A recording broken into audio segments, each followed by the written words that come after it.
কি কন খালাম না মানে? এটা কি খাওয়ার জন্য কিনছেন? আপনি আপনি এটা কিনছেন, এটা আমি খাইতাম না তো।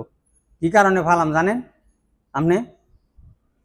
এই পণ্যটা সম্পর্কে আপনার ধারণা নাই। আমাদের সবারই ধারণা আছে এটা কোন দেশি পণ্য। যে দেশে মানুষ, আমার দেশে আমার মতো মুসলিম ভাইদের মেয়েরা শেষ শেষ করতেছে, ওই দেশের পণ্য ভাই আমি খাইব না। ওই দেশের পণ্য খাইয়া আমি ভাই ঋণী হব না, বুঝছেন? এই জন্য এই পণ্যগুলো আমি একেবারে চিরদিনের জন্য বয়কট করলাম। তার নাকি আমি রাবিশ বিনে গেছিলাম, আপনি ফালাইতে দিলেন না। আচ্ছা, না ফালাইতে দিলেন, আমি খাবো না, আপনারও খাইতে দিব না। আমি যেগুলো সব সব মনে করেন। আচ্ছা ঠিক আছে, আপনি এই যে আমি এখনই ই করুম, ফালামো। ওইদিকে যান মিয়া, ওইদিকে যান। এটা কাউকে খেতেও দিব না, আমার চোখের সামনে আপনাকেও খেতে দিব না, বুঝছেন?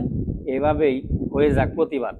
আমাদের মুসলিম ভাইদের যারা নিধন করতেছে তাদের সাথে কোনো সম্পর্ক নাই, আমরা সম্পর্ক রাখবো না, এটা আমাদের ইমানি দায়িত্ব, বুঝছেন?